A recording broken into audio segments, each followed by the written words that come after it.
sous l'attente, quelque chose de mystérieux s'est passé dans la vie de Jacob. Alléluia. Pendant que Ésaü chassait les gibiers, cherchait les gibiers. Mais sous l'attente, il s'est passé quelque chose de mystérieux dans la vie de Jacob. Alléluia. Lorsque vous êtes dans la présence de Dieu, vous demeurez dans la présence de Dieu, il y aura quelque chose de puissant qui va commencer à passer dans votre vie. Alléluia. Alléluia. Écoutez-moi très bien.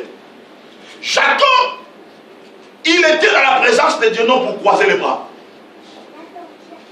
Jacob, il était dans la présence de Dieu pour chercher de nouvelles idées, pour regarder vers l'avenir et trouver des clés pour changer sa vie et travailler et laisser l'héritage pour l'avenir.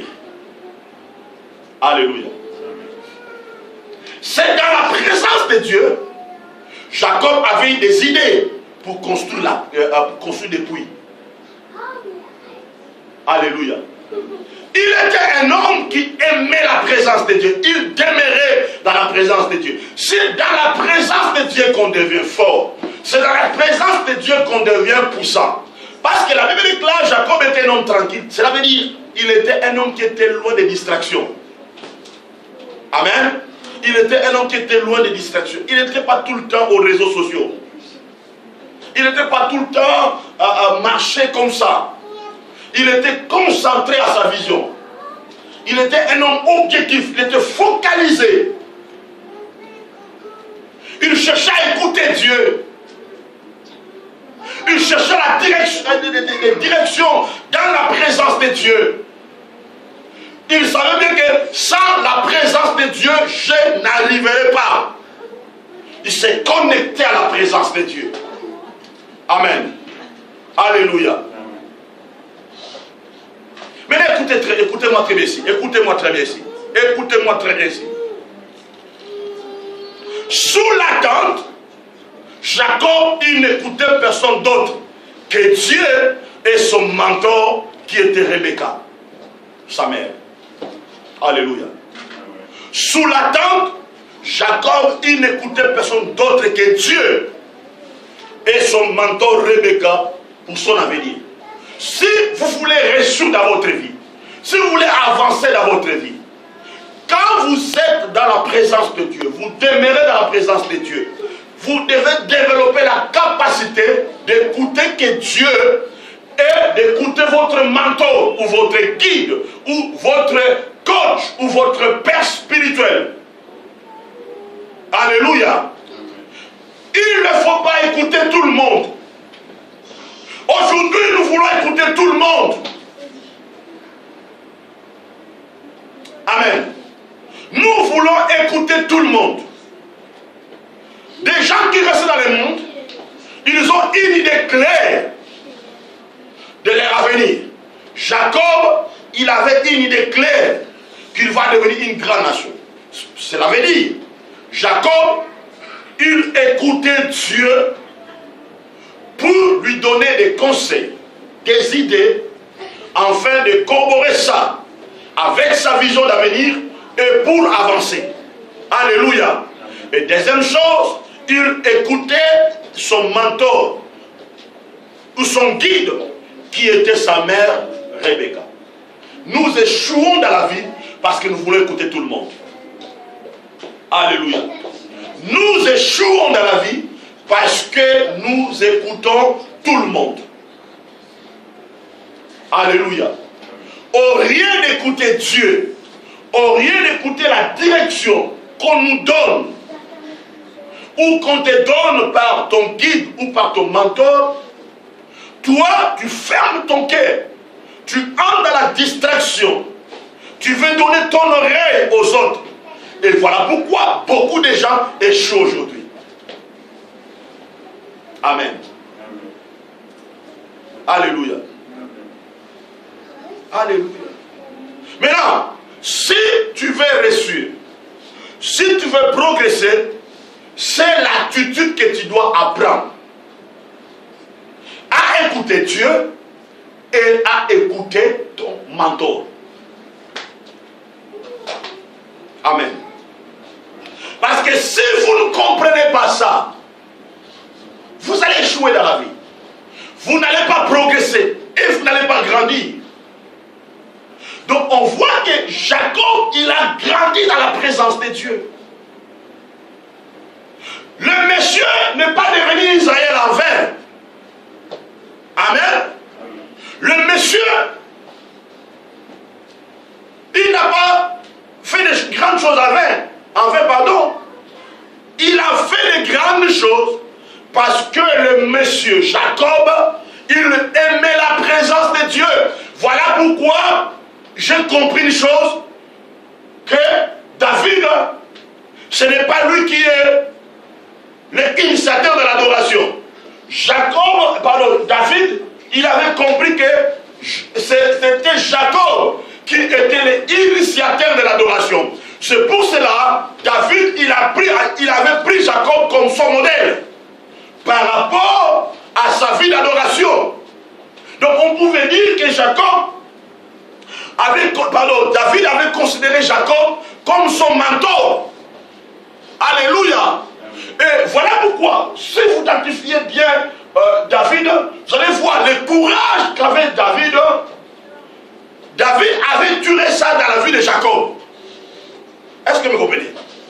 Selon les livres les puissants que nous venons de lire. Alléluia. Alléluia. La vie de Jacob était remplie de la plénitude et de la puissance de Dieu.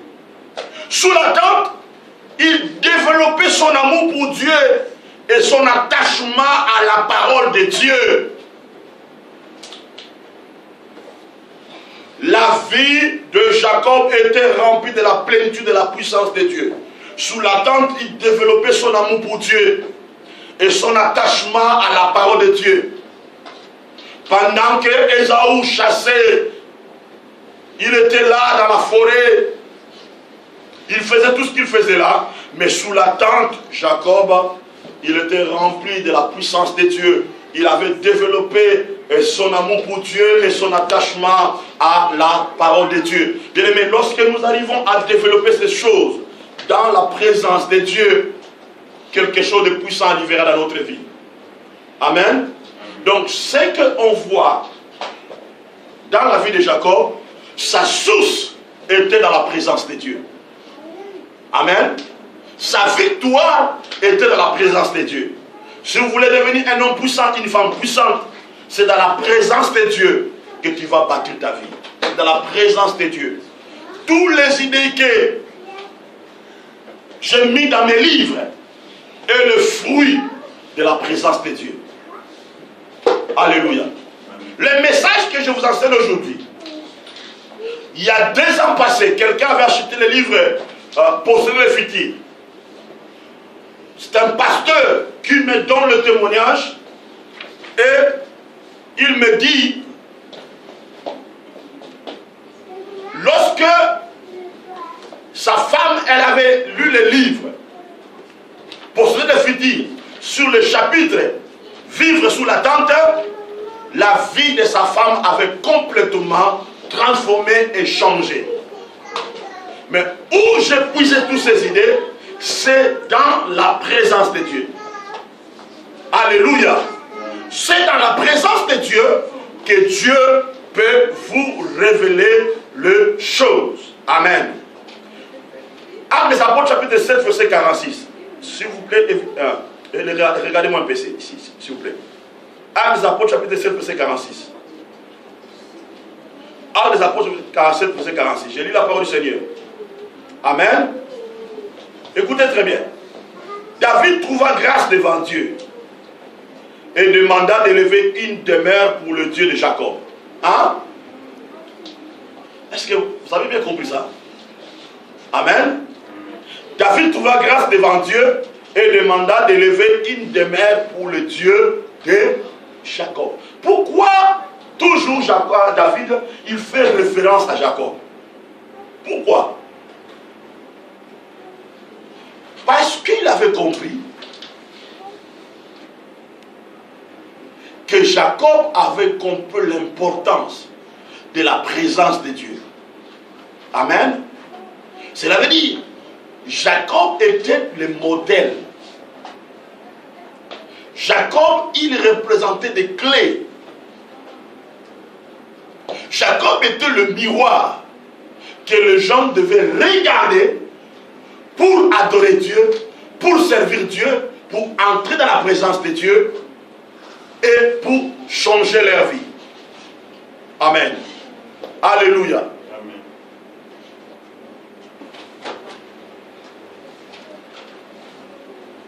Maintenant, écoutez-moi. C'est dans la présence de Dieu que Jacob avait construit sa victoire.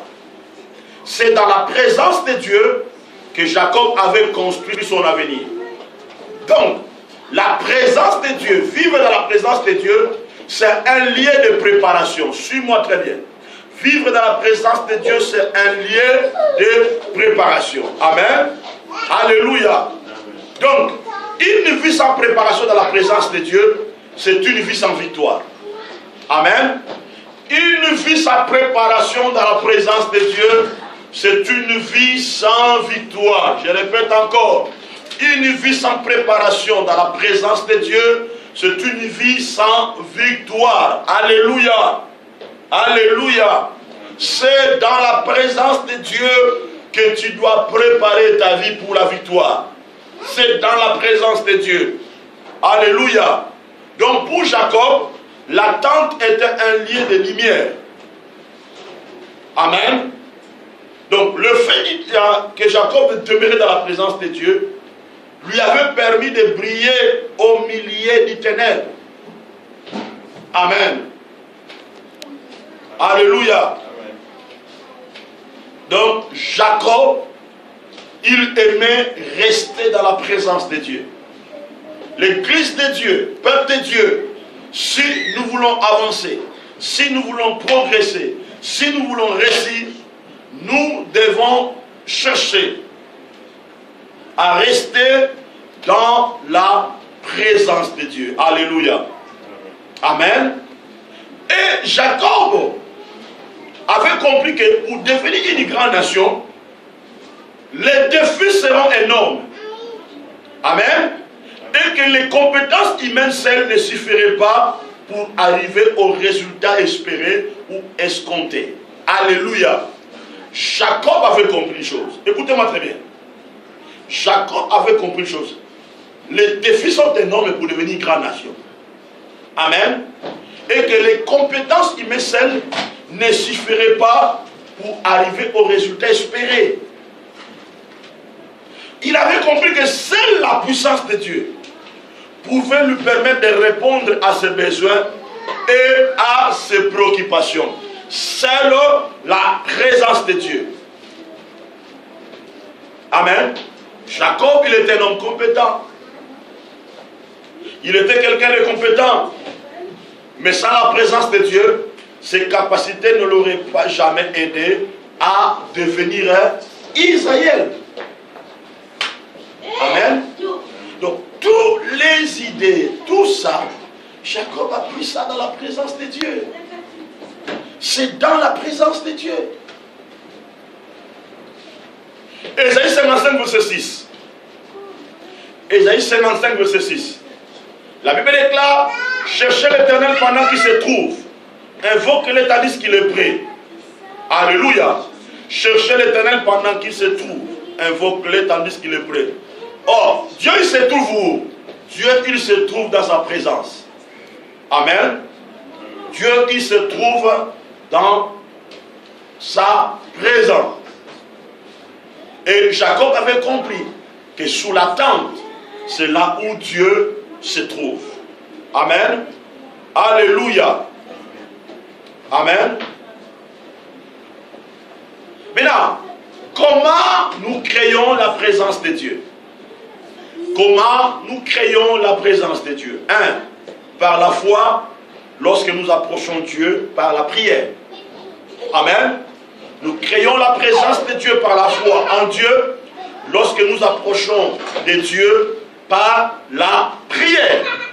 Et c'est là où nous créons la présence de Dieu. Amen. Et Dieu est près de ceux qui les cherchent. Dieu est toujours près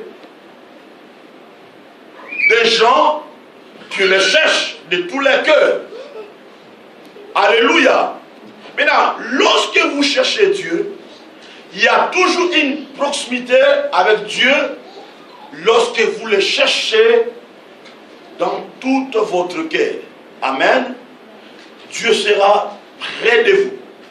Comme la Bible déclare, approchez-vous de l'Éternel et l'Éternel s'approchera de vous. Alléluia. Amen. Alléluia. Lorsque nous demeurons dans la présence de Dieu, il y a un phénomène qui se passe. L'éternité et le temps se rapprochent. Amen. Le ciel et la terre se rapprochent. Il n'y a plus une distance entre toi et Dieu. Est-ce que vous comprenez? Il n'y a plus une distance entre toi et Dieu. Donc le ciel et la terre se rapprochent. Alléluia. Alléluia. Amen. Et c'est ça le mystère de demeurer dans la présence de Dieu. Alléluia. Et lorsque nous approchons de Dieu, l'événement du changement des temps et des circonstances sera imminent. Alléluia. Le mystère ou l'événement du changement des temps et des circonstances sera imminent. Alléluia. Jean chapitre 16, verset 13. Jean chapitre 16, verset 13. Nous lisons la parole du Seigneur. Quand le Consolateur sera venu, l'Esprit de vérité, il vous conduira dans toute vérité, car il ne parlera de lui-même. Il ne parlera pas de lui-même, mais il dira tout ce qu'il aura entendu. Et il vous annoncera les choses à venir. Ça c'est fort. Alléluia. Donc on comprend que lorsque Jacob était dans la présence de Dieu sous la tente, l'Esprit de Dieu enseignait Jacob les choses qui devaient arriver dans l'avenir. Donc dans la présence de Dieu, le Saint-Esprit de Dieu enseignait Jacob. Il disait à Jacob les choses qu'il devait faire. Alléluia. C'est dans la présence de Dieu.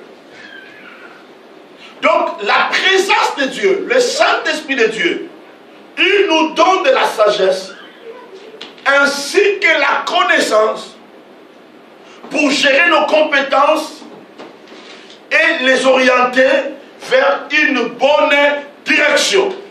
Alléluia. Donc la puissance de Dieu, le Saint-Esprit de Dieu, nous donne la sagesse ainsi que la connaissance pour gérer nos compétences. Tu as les capacités. Lorsque tu vis dans la présence de Dieu, tu es connecté avec le Saint-Esprit. Le Saint-Esprit te donnera de la sagesse et de la connaissance.